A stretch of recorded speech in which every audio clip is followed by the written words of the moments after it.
yeah. Ooh, yeah. Darling, yeah. Hey, yeah. Hey, reality. Ooh, yeah. The life we living now is all about the money. So what you gonna do when you ain't got no money? Them foreign cars and all the bitches, they gon' leave you. Only thing you really have is really you. Facts over feelings. Look at that. Show them your fingernail polish. Ain't that crazy? Yeah, I think it wasn't planned. Look, so much wasn't planned. I brought this today. I've had this for years. I brought this today for the first time. She said she changed clothes how many times? 3. You see what she ended up wearing. You see what I wear as far as coordination. And then look, to ice it all off, I bought this big 2 days ago. Been holding on to it. You know how the lighter game go. I've kept it. And look how out of a color it is. And so I just want to, I want to point that out first to let you know we all supposed to be here. Welcome to Facts Over Feelings, the podcast. Once again, this is a return guest, kind of like, I don't know if guest is an appropriate word because she's part of the family, my co-host in Levels Over Layers, but none other than the lovely LaBridget Mason. Welcome back. Appreciate you. Yes, definitely. I appreciate the call always. Glad to be here. Yes, I know you're extremely busy, but you made time, so we are humbly appreciative of that. And just to realize that we in so much cohesion as far as unplannable things. I pay attention to irony, and somewhat in a religious sense, I follow irony. So I know you're on the same wavelength with the cosmos as I am today, so I appreciate that. Definitely. You mind let me know how you been? Last time I really tapped in with you was like November last year around the election, I believe. You came through, you were just finishing with that. What you been up to since then? Well, since then, we worked through the holidays. Because I have several businesses, I'm one of those red-blooded American going to get it, capitalists. Yeah, buy for $1, sell for $2, or 3 or 4 or 5. So, as you should be. Right. So Hustler. Getting through the holiday season, it's always busy. And just when you get ready to take a break, you look up and it's Valentine's Day. We live in a culture of where any reason somebody can buy something, you got something to sell them. Exactly. So how long in your life, how long back did you decide to put yourself on that side of the consumer exchange? That is a very funny question. Some friends of mine were talking about that the other day. So I was actually in middle school. Mm-hmm. I was in the 6th grade and not realizing really what I was doing. Mm-hmm. But me and my best friend, we would go to the store. So they changed, they drew district lines where we lived.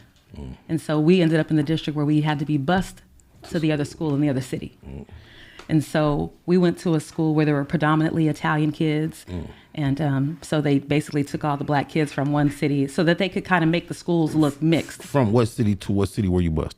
So from the city of Seaside, California, which is like on the Central Coast. On the way Monterey, to San Diego? No, north, further north. On the Central Coast. Oceanside, I'm sorry. Monterey County. Okay. So it's Monterey, Salinas, Pacific Grove, Carmel.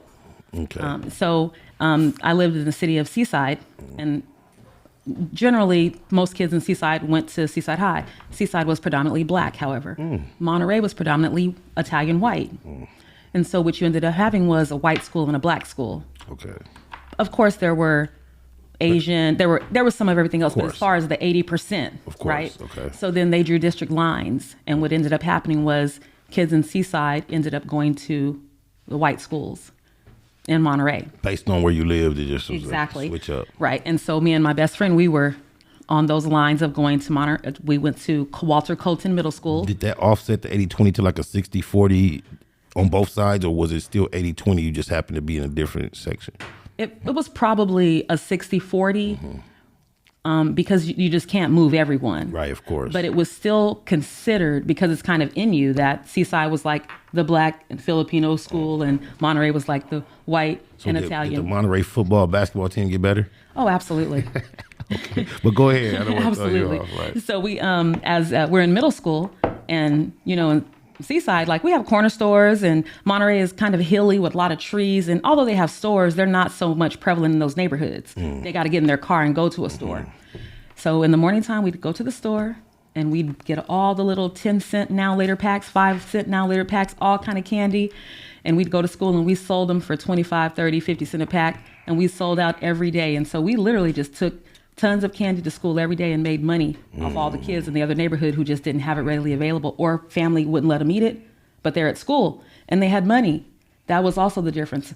Money is in Monterey. How long did you keep that going? Because I can remember at times my mom was supportive of me going to Smart and Final and getting a few boxes of candy in bulk. And I did that, but I never kept it going.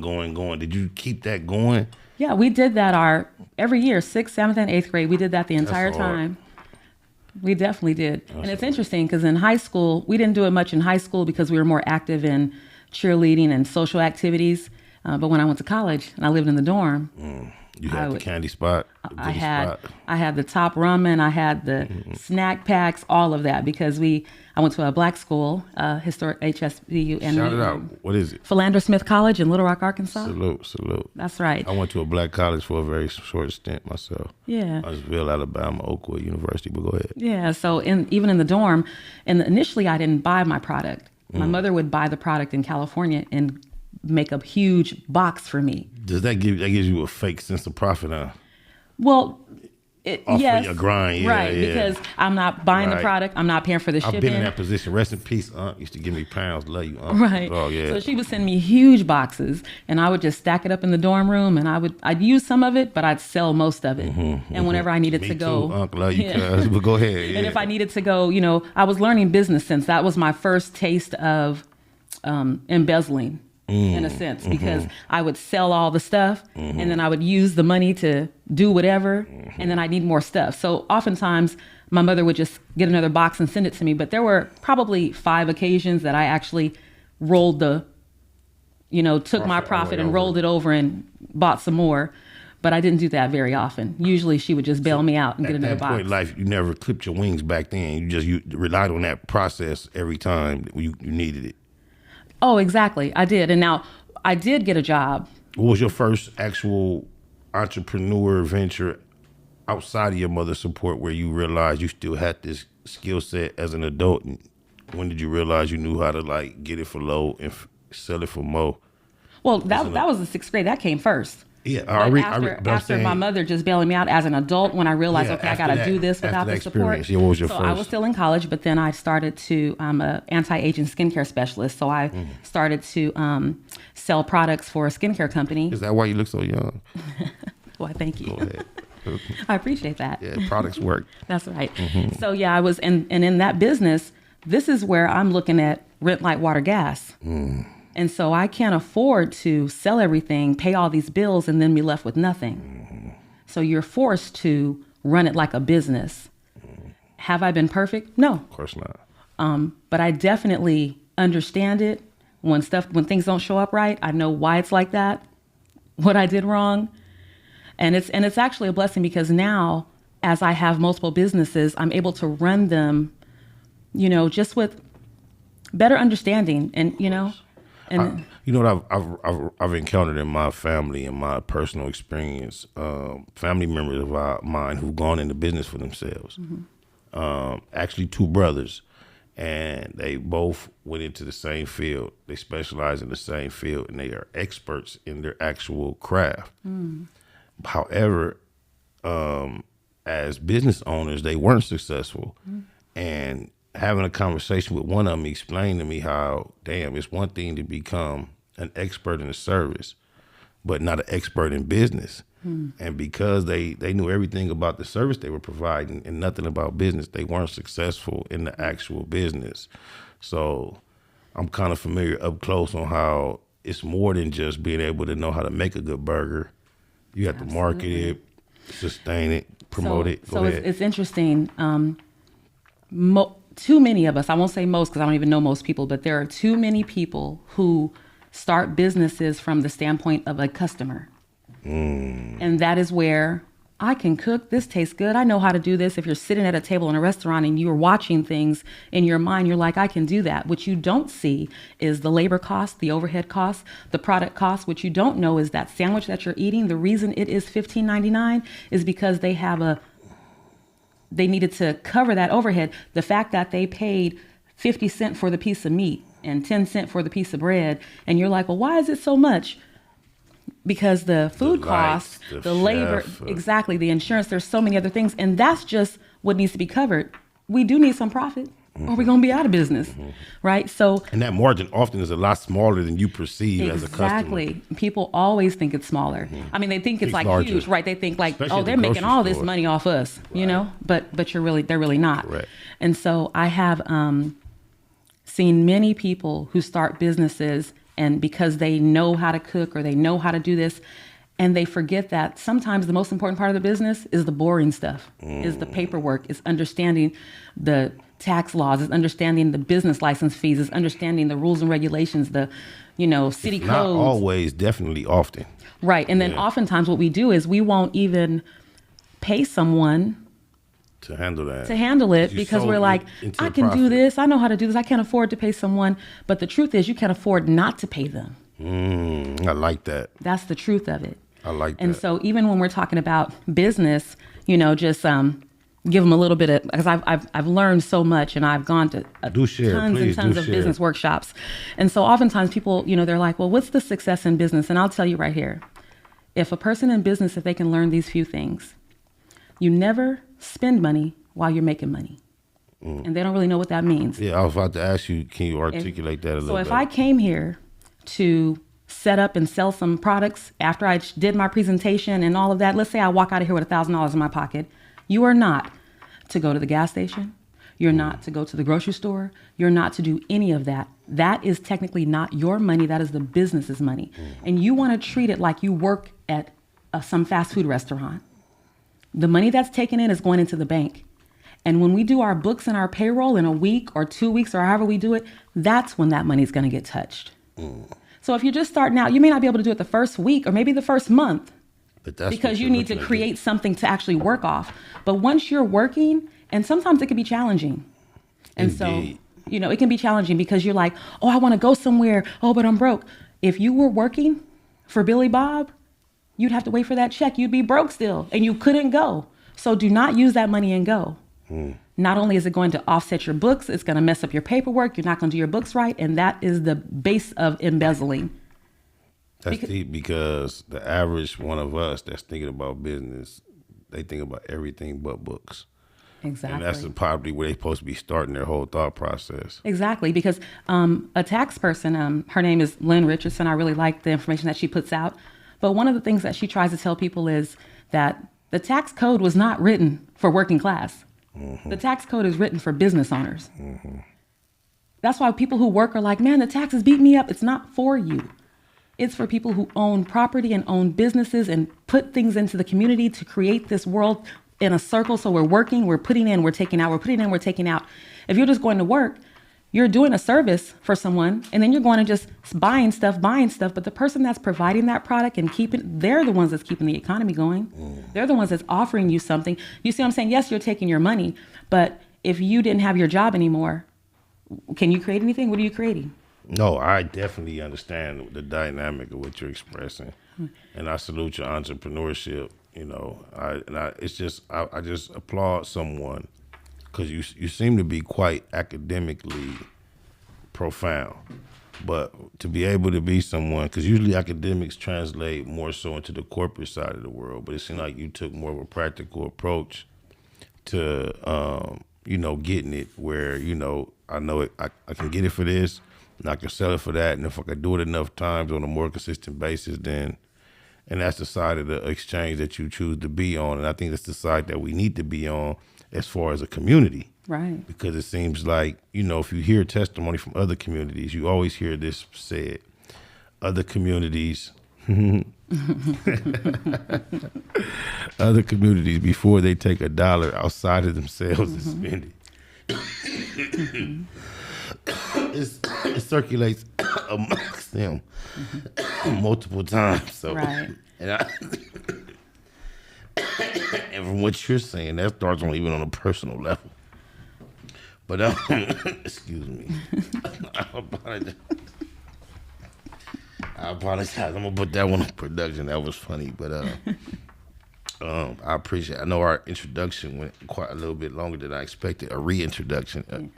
But that's all right. You know, people people love business information. No, we definitely need to have a business focus. Yeah. That is present amongst the dialogue that you and I are going to continuously develop. Because maybe when we produce the levels and layers, levels and layers, levels and layers, it can be business, politics. Oh, absolutely. It could be something. It has to be, because that's who we are. That's what's in us, you know? Yes. And so even, so I gave them one tidbit, and this is something that I tell my nieces and nephews all the time. So, because there's so many levels and layers to everything we think. That's why production was flashing signs at me. We got so into what we were talking about, we forgot to start off with the subject matter or get into the subject matter that we have scheduled. So I want to first say, Ashe, rest in peace to Tyreek Nichols. Absolutely.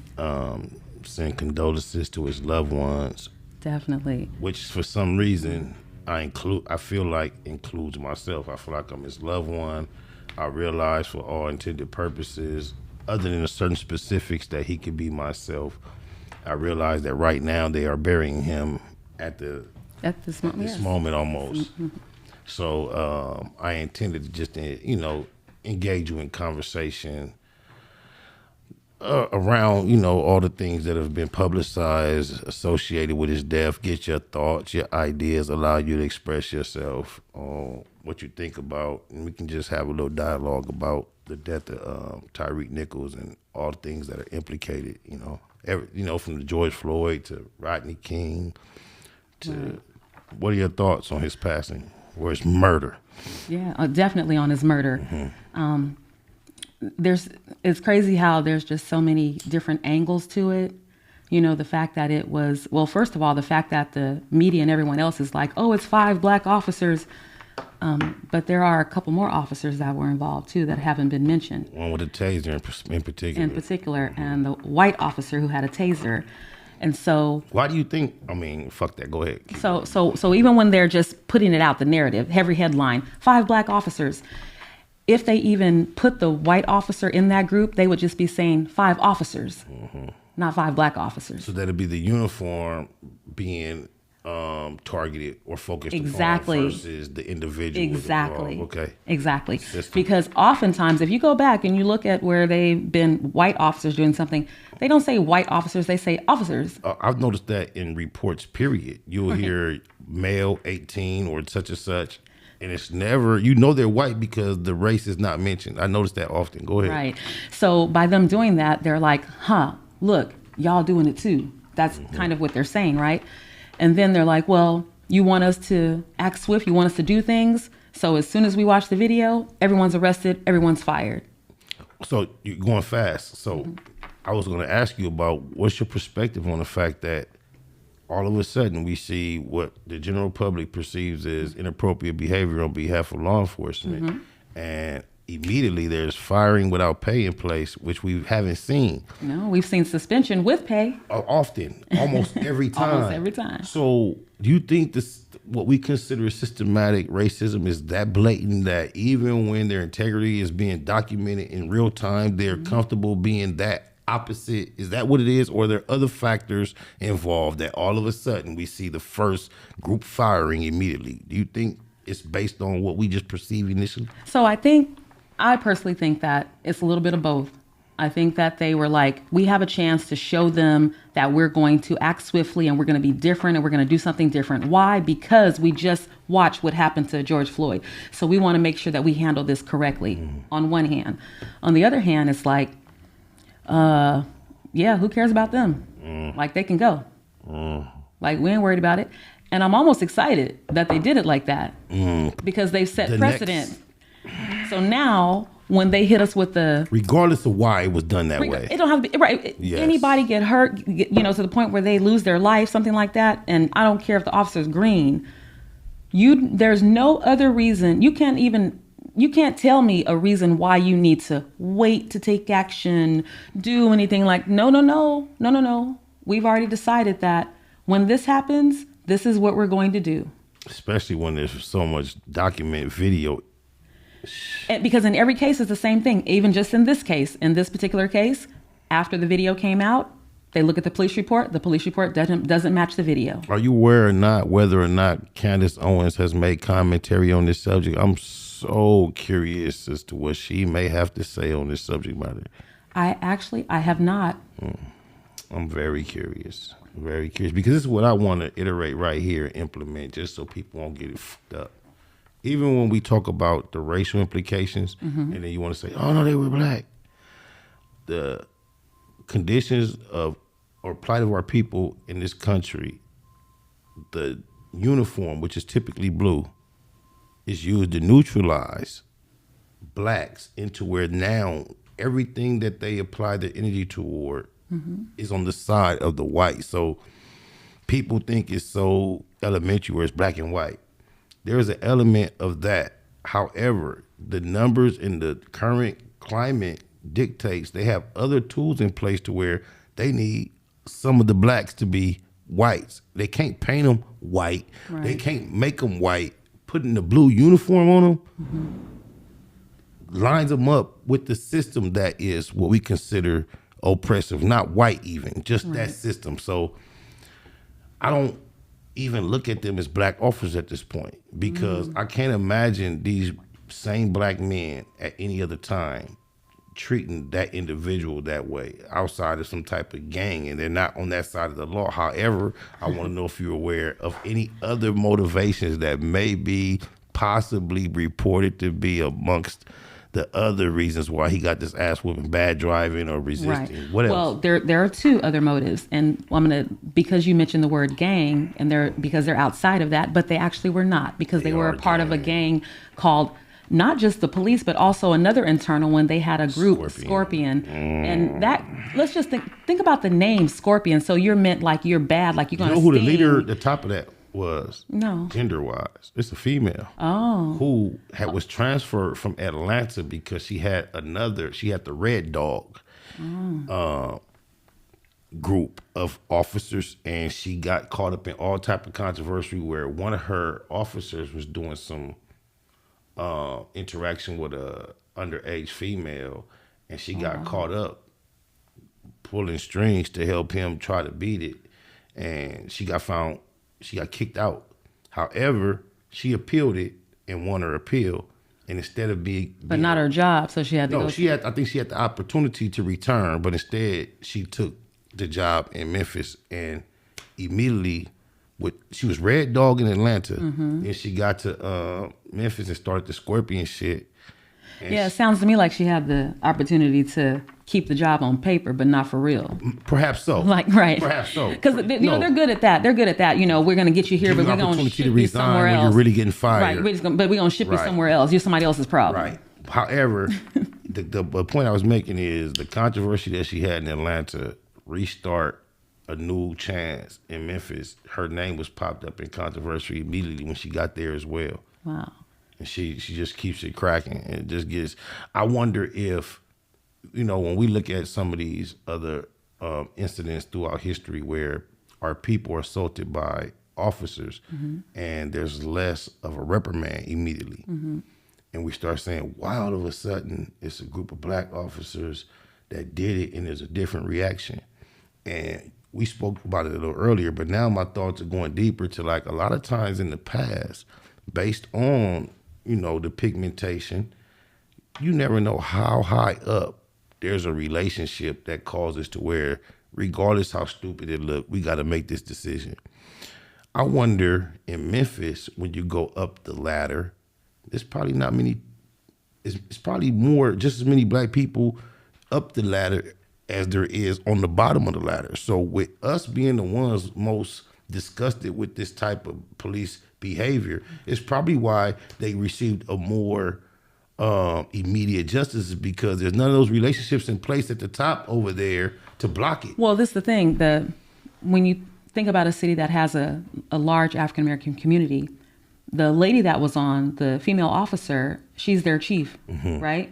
So she also may have had to make some decisions just so it won't appear as if she's showing favoritism to those that look like her. And based upon her controversy from Atlanta, and there's other controversial shit she was involved with in Memphis prior to this issue. So their chief is the one from Atlanta? The lady that runs Scorpion? No. The police. Oh, I'm sorry. Yeah, not the one who runs Scorpion. I haven't seen her. No, that's what I'm talking. I thought that's the chief. Isn't she the chief of police? I don't know. No, that's yes. Okay. This Scorpion unit, the lady who put, it's Put an the acronym. unit together. It's an acronym. Scorpion is an acronym for something. Oh. Can you look that up, please? Scorpion is an acronym for something, and so is Red Dog.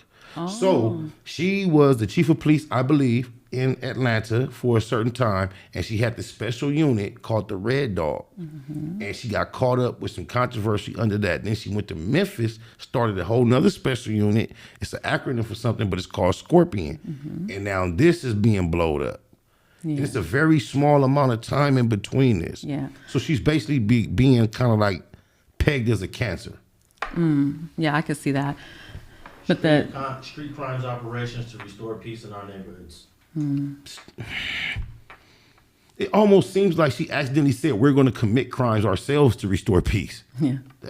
Yeah, and Red Dog, the Oh, one. because their attitude, you could tell on the video when they're if you watch the video. Yes. So and I watched it a couple times. So when they're the way they're beating him, there was one scene from the street camera where the cop one was that came out kicking. later. The one that was kicking, his kicks made me want to kick him. His kicks were not like you've seen someone fighting before and they're kicking, and it's not that type of malice kick. It's just a kick of fighting.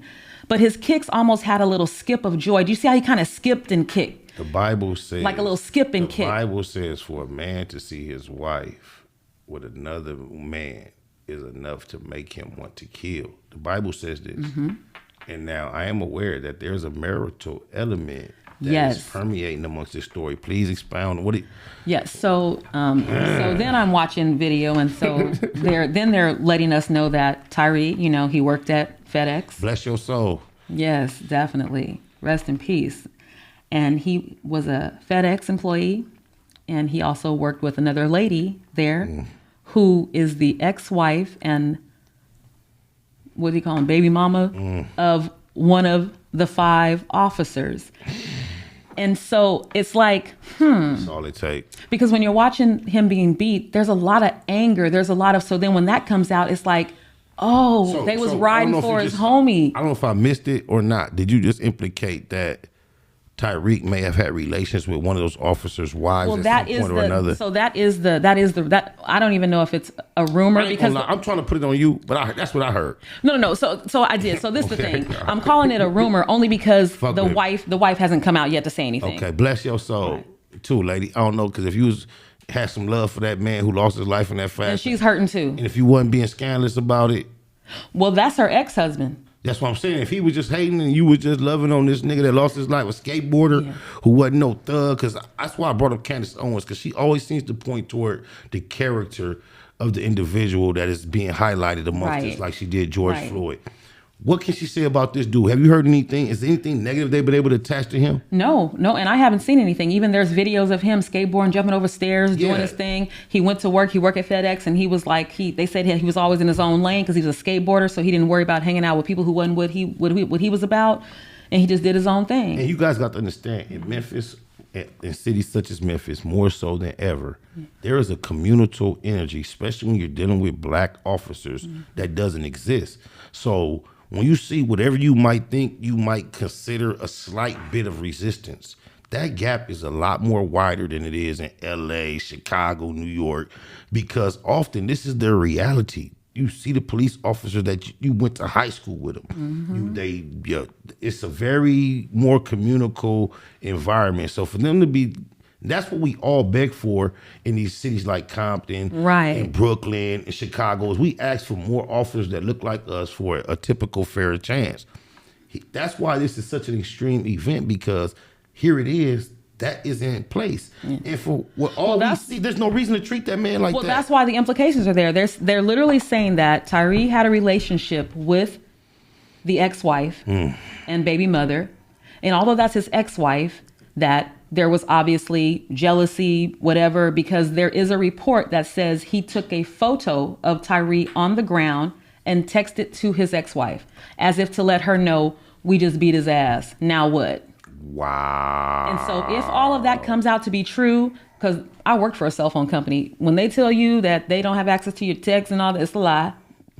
That's why there's a subpoena department. If they had no access, there'd be no need for a department. Correct. So once So what all does of it mean once they subpoena your text message? That means that what? The cell phone company will release it for whatever date to date, whatever the judge says. So that's why a lot of people try to use platforms that have like end-to-end encryption, or they do erase stuff, whatever. But there's still a network. There's still a cloud. It's all still up there. I got a clip. Right. This is, Of Tyree Nichols. 2 more Memphis officers have now been relieved of duty, and 3 Memphis fire personnel are now out of their jobs. ABC's Justin Finch has the story. Far from over, the Shelby County District Attorney telling ABC News his office is carrying out a thorough investigation of Tyree Nichols' death. We are looking at everybody. Memphis police announcing 2 more officers have been relieved of duty in the Nichols case, and identifying Officer Preston Hemphill. Now on leave pending investigation, Hemphill is seen on his body camera deploying his taser at Nichols during that initial traffic stop. After hearing Nichols was reported found nearby, Hemphill heard saying, I hope they stop it.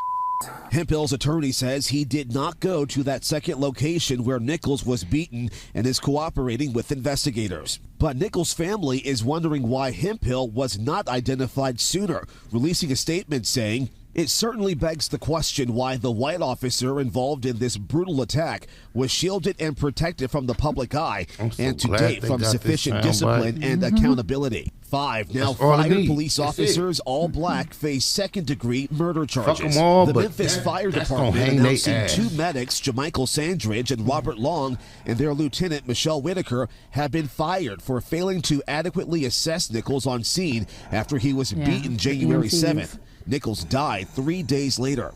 On Capitol Hill, the Nichols case renewing. No, big up to the fire chief. Big up to the fire chief. Simple legislation that we can agree upon. We owe it to all of the families who have lost loved ones in these horrible acts of brutality. And Tyree Nichols' family is now preparing for his funeral tomorrow here in Memphis. Yeah, so the funeral's today. So yeah, big up to the fire chief, because when he saw the tape, everyone's looking at the cops. The fire chief, he's checking out his EMTs. He like, you're there to help and support and save lives, and you talking to the cops and listening to them, and all they needed to do was get out of that ambulance, get to him, get him there. It could have been the difference of him living or dying. And what you think about, we talk about these small communities, the EMTs, the officers, they all went to the same junior high school. They all know each other. And they all know he been fucking on your wife. Now, so Tyree is, they're from Sacramento. So now I didn't know that. Me being, so there's more of an outsider. Yes, but I'm going to tell you, there's an interesting dynamic with those of us down south. How long have they been transplanted from Sacramento to Tennessee? I want to say that he spent some teen years back and forth. Yeah, but this is the dynamic. Whenever we go to the South, my personal, I was born in the South. You a Southern or a Northerner? Well, I consider myself a California kid. Western, okay. Right, a Western. So I was born in Orlando, Florida, and so I travel there a lot. But when I go, my family there's a misconception that like because you're from California, like you're rich or you think you're better than everyone, or and I've heard it many times. I think that about Florida. My experiences with Florida, they seem more per capita well-to-do than but go ahead. Yeah, no, but when you go and you visit cities, cities where lots of, black people, California. Yeah, they're like, oh, y'all rich, whatever. They watch TV, Hollywood. They watch Hollywood, right? And so they're like, oh, that's us. That's our everyday life. So this boy coming from California, and he's here, his speech, his dialect, just the way he enunciates words is different. Mm-hmm. He sounds different. So now he's having a relationship with this woman. If the ex-husband knew and didn't like it to the point where he would literally take a picture and knew that they had something going on, all of his officers knew, maybe even the EMTs. Who knows how many other encounters, because this is what I didn't understand. Well, there was a couple things. When they pulled him out the car, and there was so much rage from the beginning of the stop. And I'm like, why are they so mad? What's the backstory? Yeah. It was supposedly reckless driving. Okay, but even if he's reckless driving, when you're like, open the door, it was just over. enormous amount of cussing. I'm gonna do this. I'm gonna do that to you. Yeah. I'm gonna do this. But Even just now, we just heard he tased him, and he's like, "I hope they stomp his." You hope he gets stomped because the white boy that tased him. You hope they stomp his ass. Listen. Remember when the story first broke, all the comparison were black cops versus usually it's white cops. What? They fired black cops, right. And I was saying that blue uniform neutralizes these black cops to where they're white. And here it is. Who was the head coach? Bill Belichick, Jerry Jones in the back talking about, I hope they stomp him. Yeah. It's the whole concept of them creating an environment to where now they can sit back and watch their outcome be held out without them. But he's cost. Right. I hope they stomp him because everything they did was done under the understanding that that guy at the top is going to clear it if he can. Whatever we do, you remember? Well, our chief is. We're all in Scorpion. We're going to write this report. It's going to say whatever. Beverly Hills Cop Part 2. Do you remember at the end when Eddie Murphy and the two white cops was like giving the story to the chief, and the chief kind of understood they was bullshit, and it was like wink, wink. He giving them the eye, helping them finish the sentences, get it right. That is the true culture.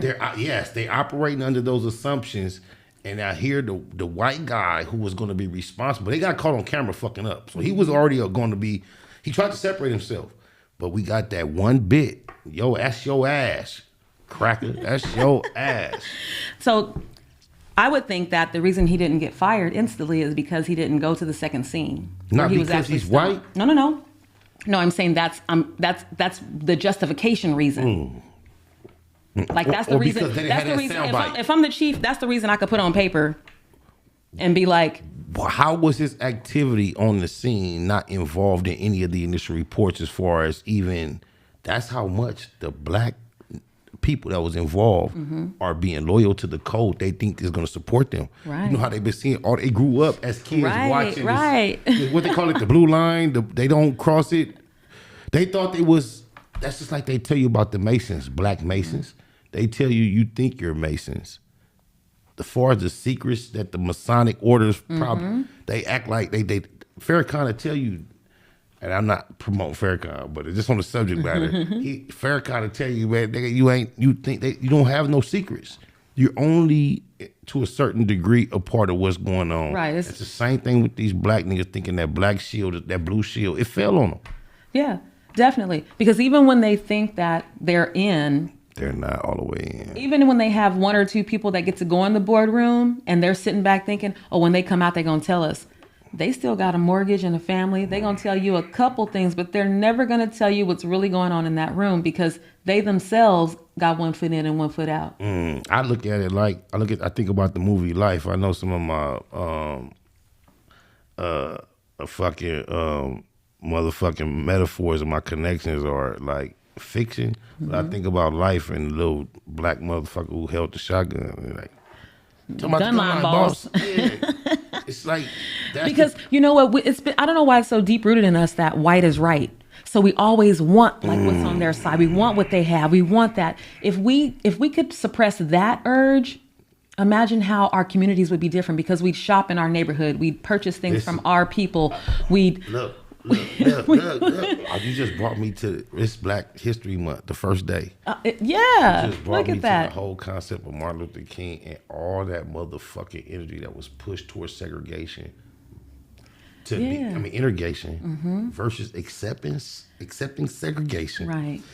And what we just imagine where we would be. Where we would be if we just had our own. Oh, you just fucked me up with it. Look, we love you, Martin, but we know there was some bullshit now. I have the courage to say it. Just imagine if we just said, leave us alone. Okay, let us do us. You know, I make people mad sometimes because I ask them, I say, where do you think we'd be if we followed Malcolm instead of Martin? We'll be, you know what the NBA would be? It would be venture capitalist Jewish investors investing with black owners. That's right. That's what it would be. That's what it would be. That's what the Major League Baseballs would be. Yeah. That's what it all would be. But what did we do? Because we were convinced that white is right. Upfront money has never been the bite. We take the upfront money every time. And you know what? White is, I can't believe you said that because I was taught young that you don't do your business right. You do your business white. See? Mama. Right. That's crazy. But yeah, and you know, the crazy thing is that we're the only ones that suffer from that. And Indeed. so whenever I know someone who's constantly talking to me about Kwanzaa, well, it's a separation and you guys, and this is this. And I told her, I said, you don't seem to have a problem with the Asian community having their Chinese New Year, just doing their own thing. So you don't have a problem with, literally there are cities right here where we are, where you can go in certain communities and it's like their community. Little we call Italy, it Koreatown, yeah, Cambodia town. And so, you last time know, you've been to Gardena. There are blocks and blocks and blocks and blocks of privately owned businesses in the letters with that shit that you don't know what it say. Oh yeah, they don't give a fuck if you know what it say. They don't want your money. Thank you. They don't care if you because come in there. Because they're buying from their own. And when you open a shop, you might see a couple of them come in, the young ones, because they hang out with your kids. I'm talking about but they're not bringing their dollars to us at all. They don't put their letters and then put the English translation. Exactly. No, I bombarded myself into some of them certain establishments out of naivety, just thinking they don't want you in there, and every energy they give you lets you know why are you here. Yeah, they're wondering like what's going on, like why are you here, like and it goes all the way up to banks. They have banks. They have huge corporate. You know what I realized? What we're feeling right now and what we desire to see, it either will or will not be a reality. But it's no personal amount of energy we can apply to bring it about. It either is going to happen or it's not. Yeah, well, some girls friends and I, we were talking about this, and the conclusion that we came to was that for the month of February, we're going to buy black only. And somebody was like, well, what about your food and your groceries? Like, trust me, they're out there. And I started Googling some, and there's some African small shops in North Long Beach. There's a pickle spot. There's different places. North Long Beach. I was just on Orange. There's on Orange. There's different places. So you just Google it, and I said I'm gonna go there. And that challenge, and this is day one. I have purchased some items today, but they were from They weren't black necessarily, but they weren't white either. Oh, okay. So from this point on, I'm gonna try to keep to that because I'm trying to be more tapped into the things that I'm trying to consume less. Yeah. And I don't even want to detail anything because I hate to pre-announce or and then jinx shit. But I'm trying to take a whole other perspective to my approach to a lot of daily, practices. Right. So buying black is one for sure that if I could have a simple process of sticking to that, I would love to do that. Yeah, and so when she first said it, my first thought was, okay, there's plenty people with boutiques. If you want clothes, if you want hair products, like all of that's there. Body products, you can get all that. But for then comparable I was like, prices? Because what I've learned that we face as a community is the communal purchase and wholesale is what our counterparts have been benefiting from for the longest since so many of them are committed to being entrepreneurs in the same field. When they go to purchase their items, they ban up and get them for the lowest price. And we are faced with, as individuals, paying and then therefore your prices are higher. And then sometimes the product is coming from their native land and they call their uncle who calls right. So what do you say to the black consumer that wants to support you, was not educated enough to know that's why your price point has to be higher just for you to stay alive? How do you communicate that to them? It's tough. It's tough. And so there's one thing that I often say to people when they're getting something from me. I always tell them, I can say, how do I give it to them? I said, especially because sometimes I get it where something else they want is way more expensive, and so they feel like whatever I have is not. That's the cycle. It's both. If it's not expensive, then it's not as good. You know what? It's a lack of principle on this subject matter because I'm reminded of a testimony of someone who told me he was involved he was a mechanic, and as a mechanic, he would always come up on certain shit. You're around the industry. And so he would always approach one of his neighbors as far as business owners. He would come up on something that was very applicable to what he sold. And he would always come offer it to him at pennies on the dime for what he paid. And he would always refuse, like, no thank you, no thank you, no thank you. And then one day the dude just probably told him, it's like, you don't get it. We only buy from each other. Like, it's just a rule. Yeah. I don't care how cheap you got it. Right. We don't want it.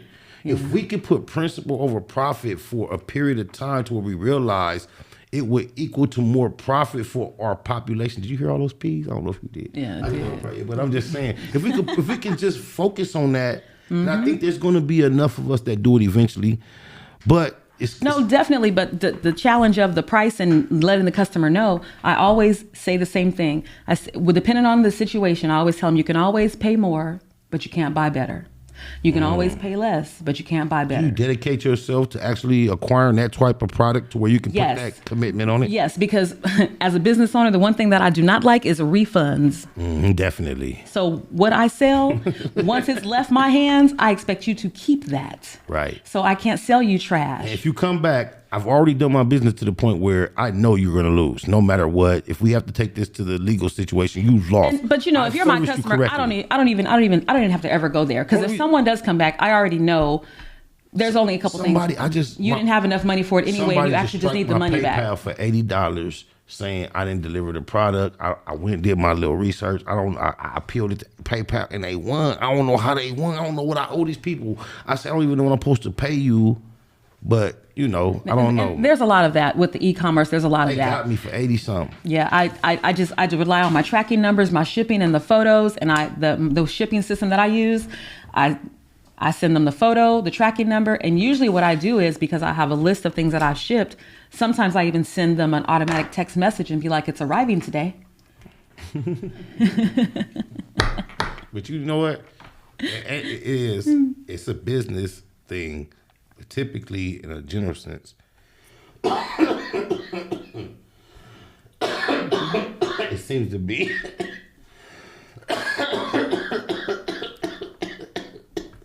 My bad. Oh God, check this out. What you know about football? I know what you know. I know a little bit. You know. What do you know about football? You got jokes, so for all the people out there, he's trying to low key crack a joke on my Bang Bang Niner gang. But I got Niner blood in me since I was a kid. You know what I'm saying? My two best friends, who I introduced them one to another, their birthdays are on June 9th and 10th. They both 49ers fans, so I got a little group text. I have a lot of fun with the Bang Bang with these two cats.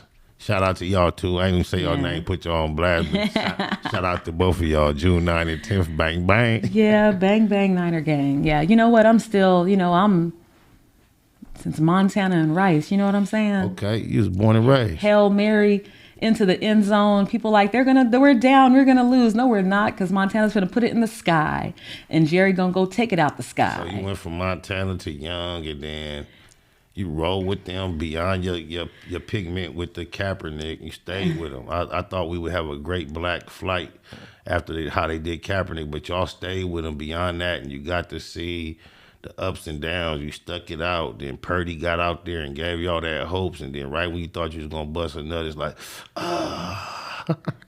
you gotta wait a whole nother year to try to get to the point to try to climax again.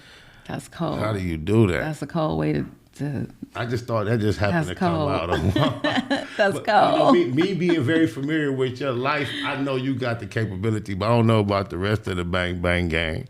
Shout out to the homie. Let me tell you something. Sports, as anything in life, a lot of it, people be like, oh, it's talent, is this, is that. Most things are about 3-4% talent, and the other 97, 96 is all head. It's all head and heart. Okay, so we had a little debate, you and I, before we went live. So how do you relate that to the fact that one of the best explosive teams, I think all year, has been the Eagles and the Bills, were forced to play their most important game of the year on ice?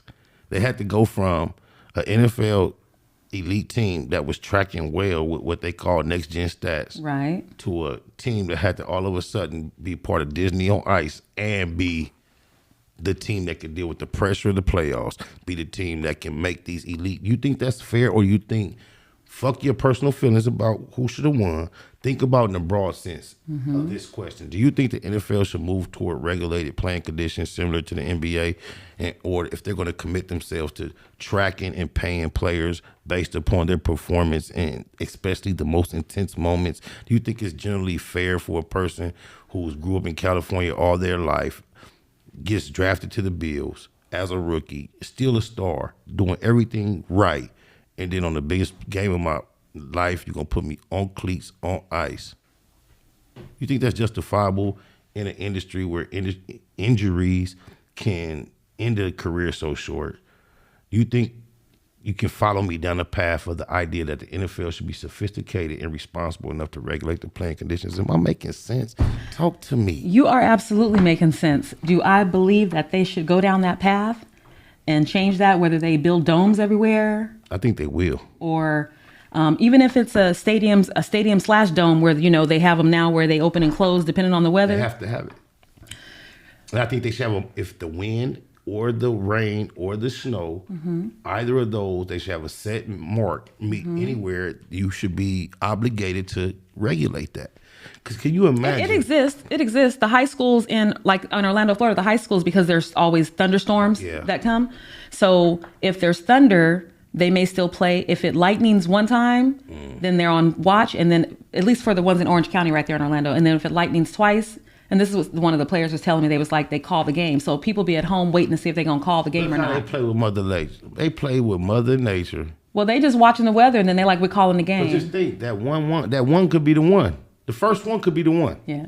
Well, and this usually happens even before, because I had, some of my cousins, we were like, so you going to the game? And they were like, well, we're waiting to see. They might call it. We don't want to waste the gas and go over there because it rains all the time. First time in history we got 2 black quarterbacks starting the Super Bowl. How you feel about that? I like your smile. I'm going to give one up too. Yeah. Oh, my mama. Shout out to both of y'all, because you know the way this shit really go. Unless you're a diehard fan, we win regardless, man. We proud of both of y'all, that's man. Right. Oh, my mama. This is a... So that's my joy. My team is not there. However, I don't have to choose who I'm going to cheer for. You don't have to, but do you decide? Do you have a favorite? Do you have somebody you believe, whether you desire, do you have somebody you believe will win? Because I think the Eagles are going to win. I have to say that I probably would prefer Kansas City win.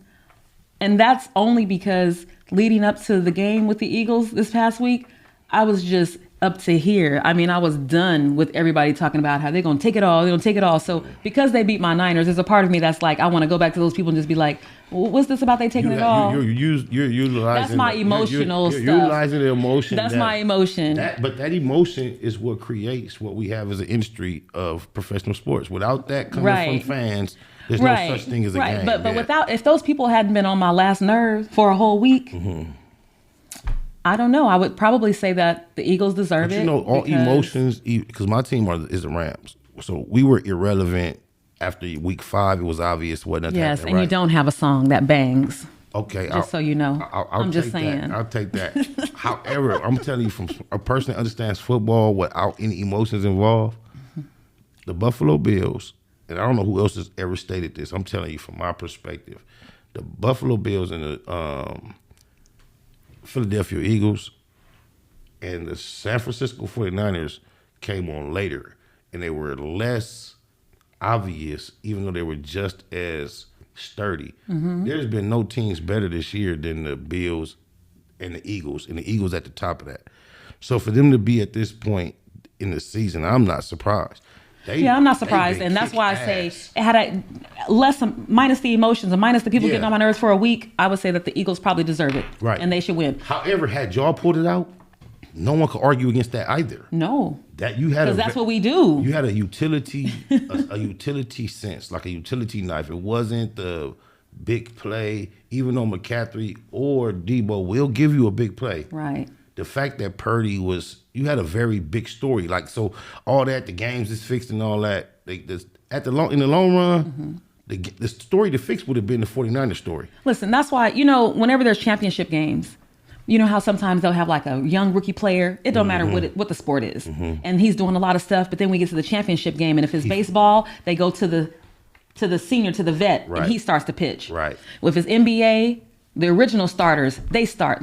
Because at that level, when I say that it's head and heart mostly, after the hits, after the hurts, after that happens, the head is what needs to work. And most of these guys got therapists and all of that. And I'm like, you make enough money, your therapists need to be on the sideline. So when you go there, you get over there and get yourself fixed. Levels and layers is what describes our conversations, because now, just when you say that, just think about the implications of the NFL concussions. Look. You gonna take it to a whole nother level. That's deep. It's crazy though, because if that's the most essential element you're in saying. Sports, not just sports, everything. Of course though, but in football, it's so you put it on the line so consistently. Exactly. And you're saying it's definitely the most important. Exactly. Not just the concussion. That's the physical side of it, but the mental side of it too. So your head is what you need in this game at all times. But no, as a performer, what makes us dominant is the quick response, muscle twitch reaction that is associated with us being melanated, because you see at a high level, the thinkers, the coordinators, the coaches, the owners are still them. And if they could sustain the same amount of profit without including us, they definitely would have.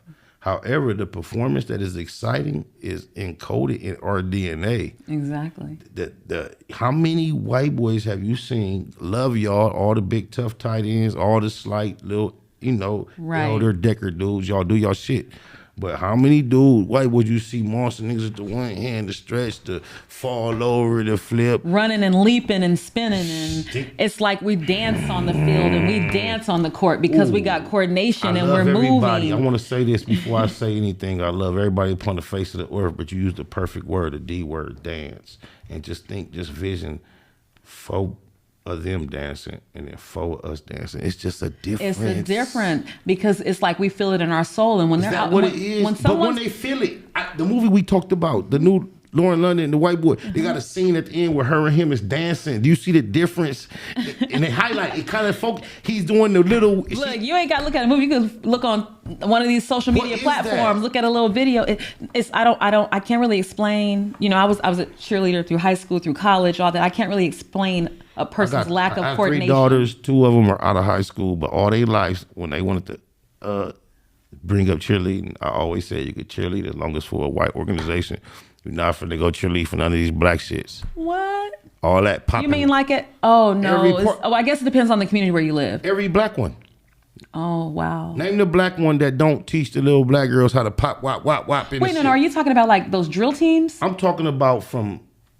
Because it's different. I cheered in school. I got boys and girls. So I'm talking about from Pop Warner coming up. We always associated, going to your brother's practice. And you would see the cheerleaders be doing a lot of popping and stuff. Every black organization, when you see cheerleaders, Google your phone, black cheer. No. I'm sure that that is there, but the problem is not. I like the hey, give me an L. I was with that, but yeah, it's the coach, and it's the culture. Not about my say, you give me fuck all that. She has a son on each team. Talented family, but who do you root for? Tonight, the Super Bowl is now set. The Philadelphia Eagles are going back to the Super Bowl. The Philadelphia Eagles and the Kansas City Chiefs. The Kansas City Chiefs have won it. The game less than 2 weeks away in Glendale, Arizona. For the first time, 2 black starting quarterbacks will face off against each other. The Eagles' Jalen Hurts versus the Chiefs' Patrick Mahomes, making his 3rd Super Bowl appearance now. And for the first time in Super Bowl history, 2 brothers will now compete against each other. Kansas City's Travis Kelce on the left against his older brother Jason on the right. That's hard. I got a Kansas City sweatshirt I'm going to wear for the next 3 hours, and then that's got to be a proud family. It's been a fun year for Trav like and I. The Mannings, shout out to my nephew, it'd be really special, the Penny Boys. I've had a guest here. Travis who's on the matchup. Him and his brother played in the NFL at the same time. One of my nephews. He sat right there talking on that same mic. I'll just leave it at that. And already tonight, a mother's diplomacy. It's the first Donna year he Kelce hasn't played in like 7 years. a jersey this year. Celebrating but his both brother is of their younger than him. teams. He's still active. That mom can't lose. That was a good answer. That's true. What my man said. That mom can't lose. That's deep. We can't. And us as a people, we can't lose. Listen, they already won. They already won their division championship. Correct. So you're already winners. Now that you're playing against each other, it's for this family. It's just a celebration. Are you familiar with Hurts's experience in college? In a championship game where he got replaced by the Miami Dolphins quarterback. No. Yeah, he was a starter, and then like halfway through the game, I think it was like in 2017, I believe, they replaced him and the other dude won the game. And because of that, he transferred to like Oklahoma.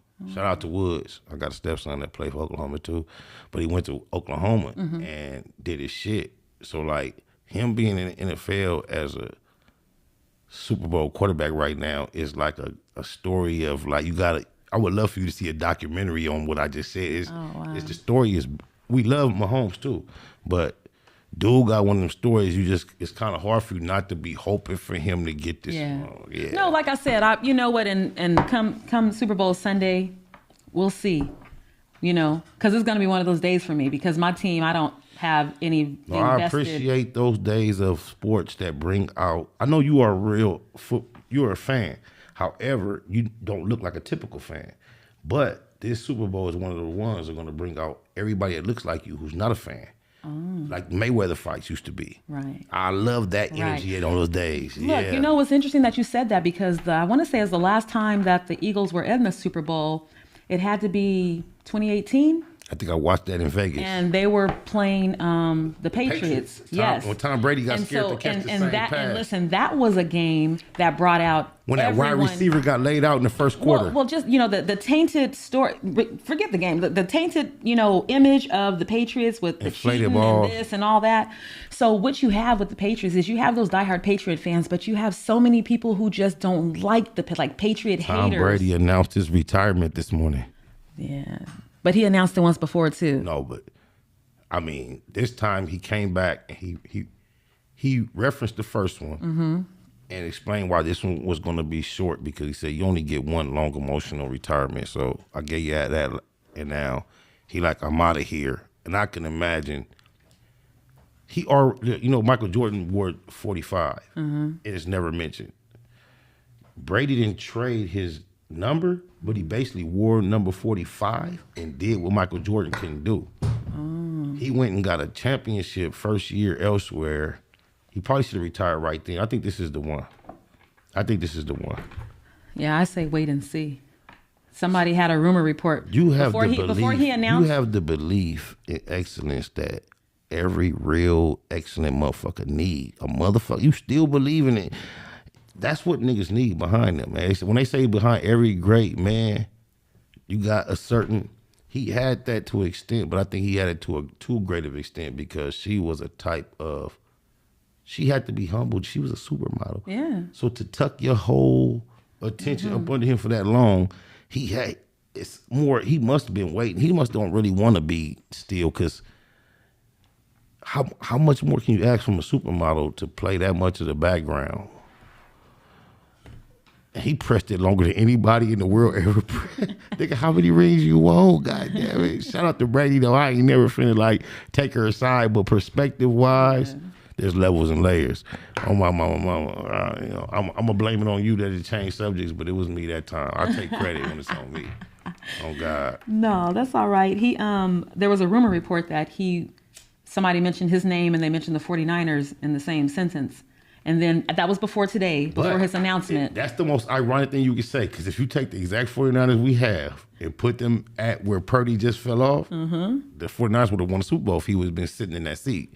But that's what they're probably looking at. But you know how hard it is to get right back to that moment and then try to realize what would happen if you had a Brady. Yeah. I don't know.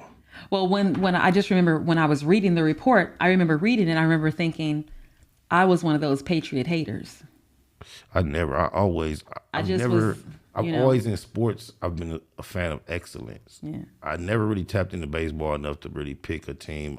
So therefore, I'm with local. If I had to pick a team, I'm from LA, so I'm gonna ride with the locals. But in baseball, I could just remember real time watching with my grandfather, who probably passed in '92. I remember watching the game when the Dodgers was in the playoffs or something. It was like the bottom of the ninth, full count.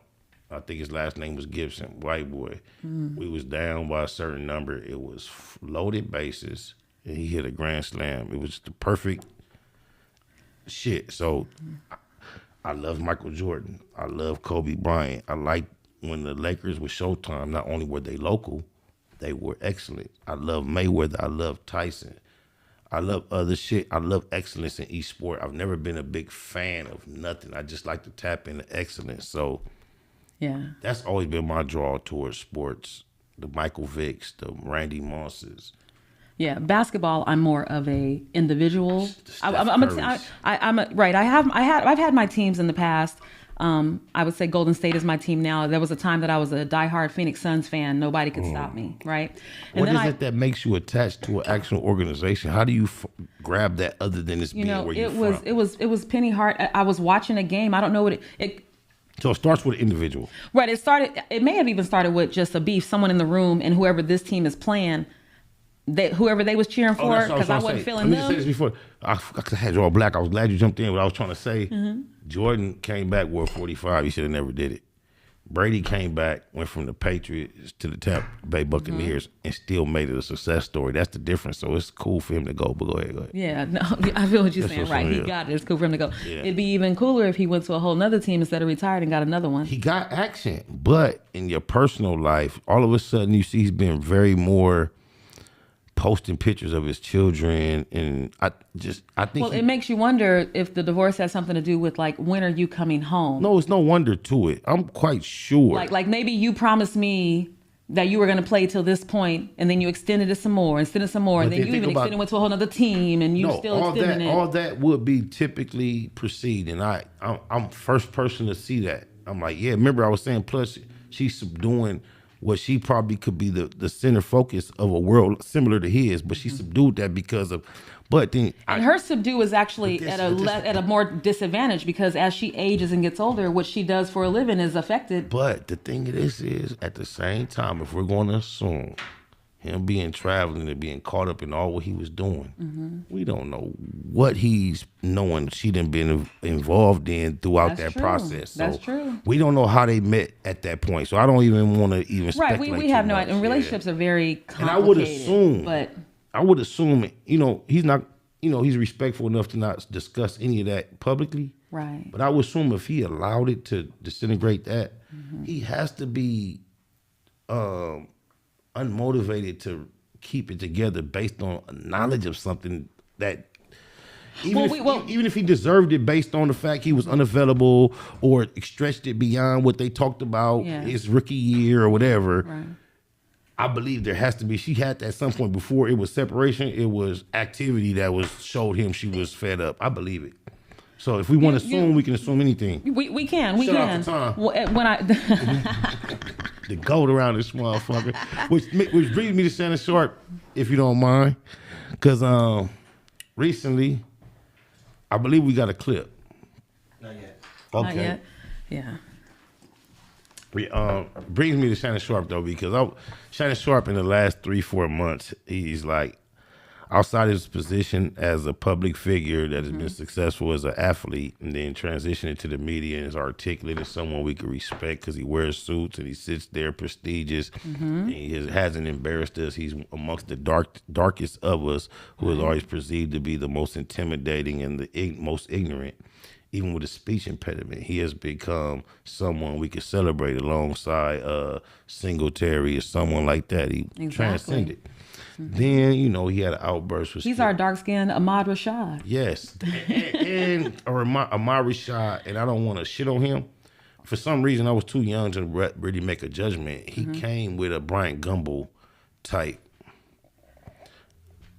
They kind of put that on him. I don't know if he deserved it, but he was, I don't know. I could be wrong, because that was quite some time ago. Or am I thinking of, what's this other dude, Wayne Brady, who, in the long run, who appears similar to Nick Cannon to not be as quirky as we thought he was. Oh, no, he's not. He's not. You know who else isn't? Alfonso just got caught up on stage. The Fresh Prince dude. Yeah. He just got caught up on stage on a rant, talking about how many white he's gone and who he gonna leave with tonight. And it's nothing like the guy that does American Home Videos, but I don't want your subject matter. Friday, Shannon, I want to turn the floor over to you. I know there's something you want to say. Yes, thanks, Jen. As you probably have heard or have seen Friday night at the Lakers game, I want to apologize for my behavior. Guys, I've preached for the last 6.5 years, responsibility and accountability. And I take full responsibility for what transpired. It does not matter what Dylan Brooks said or how many times he said it. Me being the responsible person, me having the platform that I have, and having so many people look up to me, I was wrong. I should have lowered the temperature in the arena. Instead, I turned the temperature up, and I let it get out of hand. And I want to apologize to a few people. First of all, I want to apologize to the Lakers organization, Jeannie Buss, the Buss family. I apologize for any harm or unwanted attention that I brought to your organization. I want to apologize to the fans that were in attendance and the fans that watched on television. No teleprompter. Because that's not what you paid for, and that's not what you tuned in to watch. Shannon Sharpe should have been mentioned as someone that was at the game. But it's still real. That let his emotions run high. Yeah. Bro, that's like when you buy the top insurance policy. So no matter what happened, you turn. That's accountability. Thank you, Exactly. Shannon. I appreciate Exactly. that. No It's deflecting. People don't know how to apologize. That's an apology. There was no deflection. There was none of that. I'm sorry for everything that I've done. Everything. I'm sorry for anything that I would have done. I know what I should have done. No, because when they say it like that, I'm sorry for any calm that I made. No. If you think. No, exactly. If you think I disrespected I'm you. sorry for how you feel. No. You know why I'm so proud of him? Because when Will Smith, this is the first, it seems like Shannon Sharpe has been holding that spot down perfectly. It's because I don't watch it. So as far as controversy and ups and downs, at least to get the attention of the people that's not watching him, he hasn't jumped out of his character enough for us not to appreciate him. Right. I see him over there in the suits. I catch him now and then. I can appreciate this black ass nigga who I watch play football for Denver, and I know that, and I see how he transitioned, and I can appreciate him being on the opposite side of this blonde hair guy. He's a dude that I can count on. Right. When Will Smith's situation happened, is the first time I perceived him outside of that, because he went on a preacher's passionate type small rant about what would have happened if it was him. And I saw him in a different light. And then he shared a story that one time he was in college or something on a big old DN. If you know anything about football, DN tight end. He's a tight end DN. They typically, and he acted like the nigga, and he's like, what I would have did. And it went kind of viral. His response to that situation went viral because he was so passionate, and he started reminding you that I'm not a dude in a suit that's a commentator. I used to lift weights. I used to take then he went deeper than that and was like, he put it on his grandmama. He's like, my grandmama told me he said, I would have whooped him, Skip. Right there when he slapped me up. And it was like, you could appreciate it, but me appreciating his refinement, I noticed it was different from what he's been projecting all these years. And then a few months later, he had a situation with his white co-host where Tom Brady was the subject matter. And it went way off the emotional Richter on screen, and it went viral. And I was very disappointed in Shannon Sharpe, the way he allowed his emotions to get the best of him in that situation. So I was very surprised when he got involved in a courtside incident where he followed up initially with threats or responses that said like, oh, they didn't want no smoke. So-and-so didn't want no smoke. Then he doubled down. He was saying he was supporting LeBron James, and he was like, it's like that. LeBron made a public expression in support of what, and I was thinking the whole time, like, dude, you sacrificing everything you've established as someone that's distinguished, just like Will Smith did with the slap. You trying to prove. And I kind of was leaving it there. And I do a thing in the Black Box where I do commentary on a lot of current events relating to us.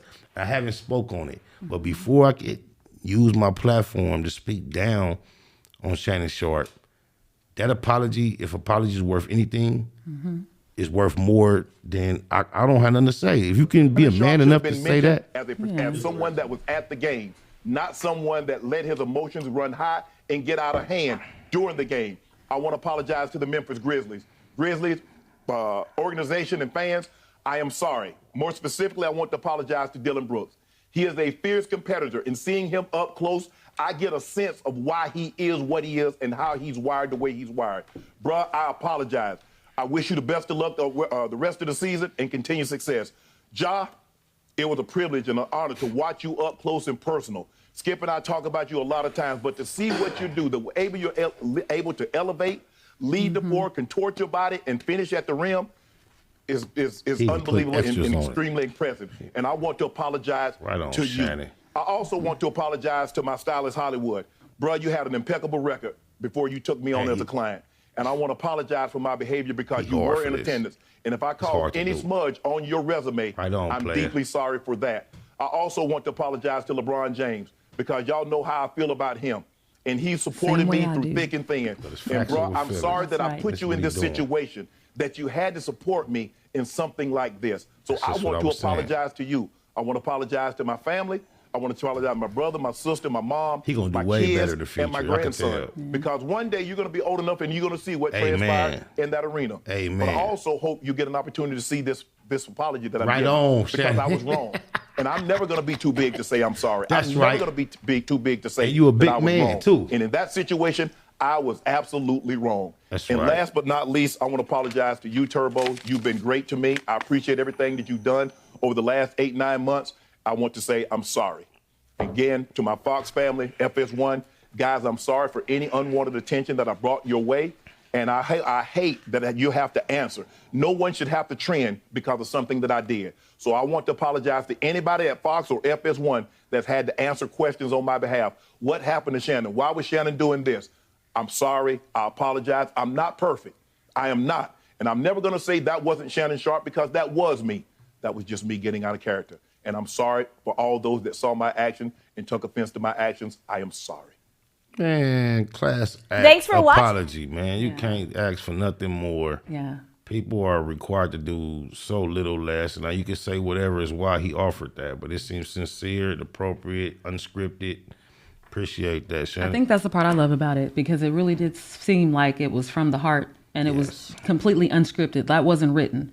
No, I don't believe so. I'm done with the people getting in front of the camera with the paper or the written or reading. They memorize the statement. Or if you did, if it includes that much accountability, so be it. Right. Because he didn't use any opportunity to deflect anybody else as responsible.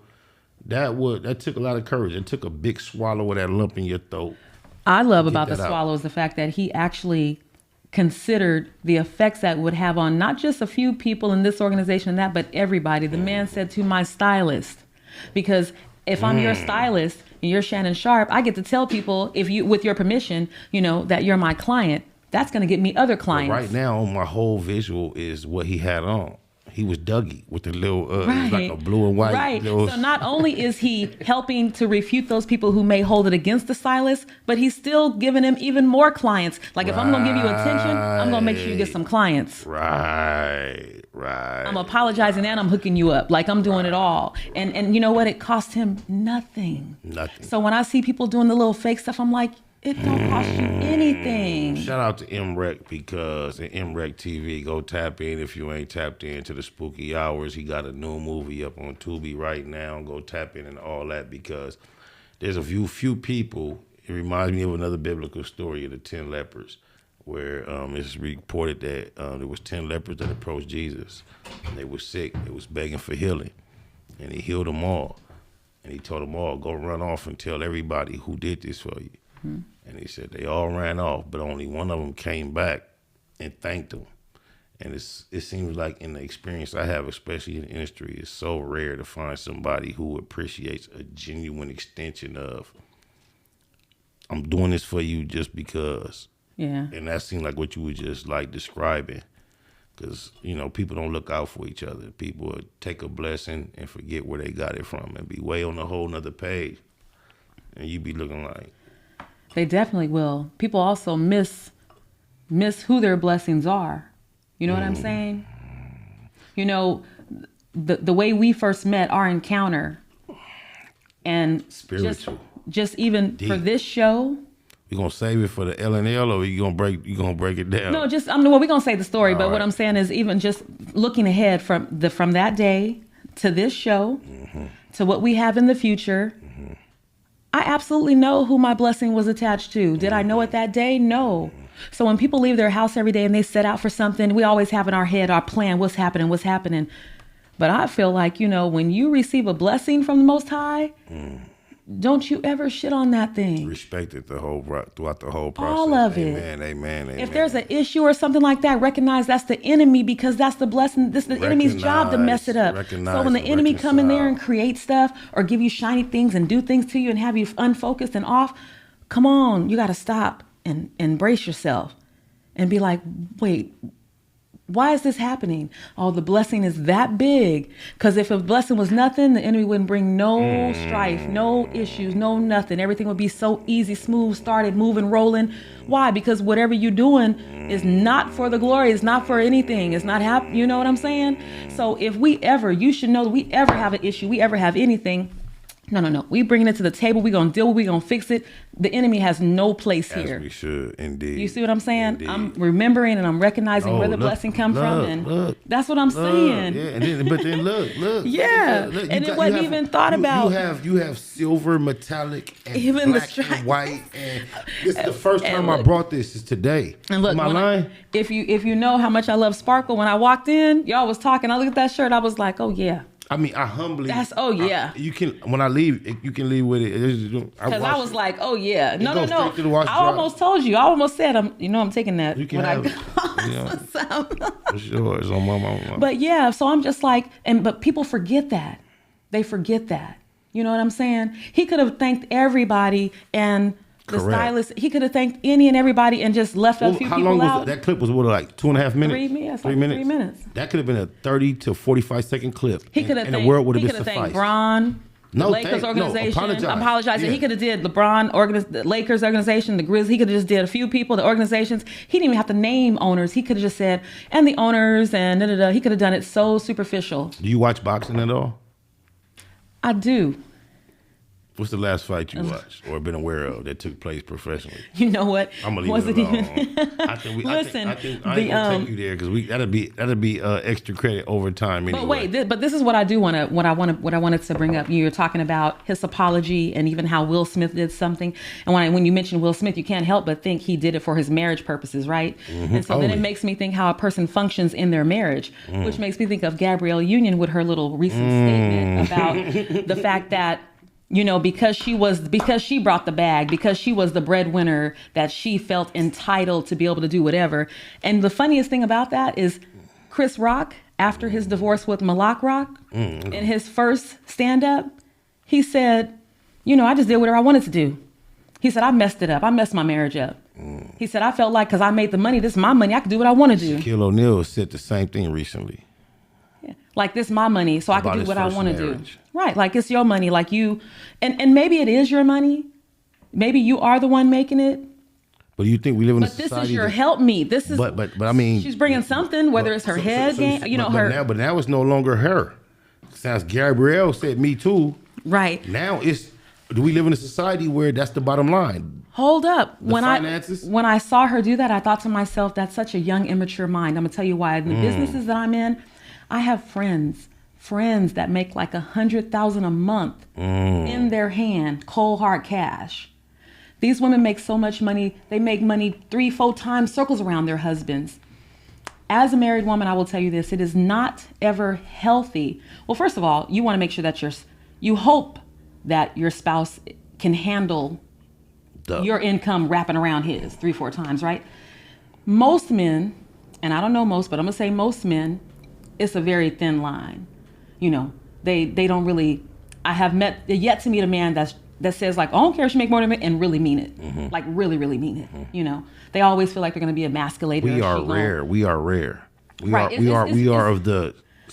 are branches of the pimp that can handle that. But go ahead. Right. So with that being said, as a married woman, I don't think it's ever wise, smart to make your man feel like somehow he's less than you, or he's not the head of the home, or he's not in charge because you bring that money in, because it's already hard for him. That general principle, I can recall one of my children's mothers in particular. It may have happened, but our child is at this point, what is he, 14? I can recall years before he was born, times where we were going out and the experience of her, like taking whatever money she had and handing it to me. And then now when we go out, every time it's time for money, I'm pulling it out of my pocket. I so humbly thank you for that. But And Is that what you're expressing? Exactly, because you know what, there was a time in my life when sometimes I would do that, and it may have been times where because I made more money, or there were also times where maybe I just held the money. You know, oftentimes in the home. Or at this moment, you had it when he didn't. Is that same or different? Or no. Like, if I just made more in general, but let's just say as a household, I was in charge of the bills and all this stuff. So maybe I got the checkbook. Because when you met him, you had a spot to where he moved in with you, or did you guys acquire something under the guise that No, we actually got stuff together, but it's interesting how men don't want to do that. They be like, you can pay the bills. A lot of men don't want to do the paperwork.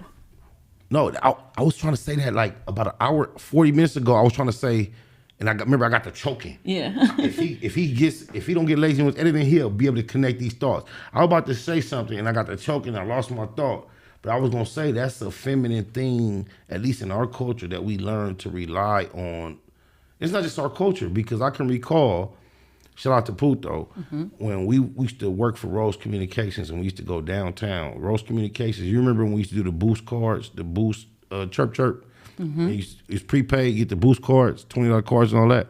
Well, regardless if you realize it now, but at the time of that, I worked in a little booth that was owned by an independent lady in Watts, entrepreneur. We used to have to go downtown daily to restock the little booth on 103rd and College Avenue. And when we used to go down there, the person we used to buy all the shit from, wholesale, he was an Asian dude named Mr. Yoon.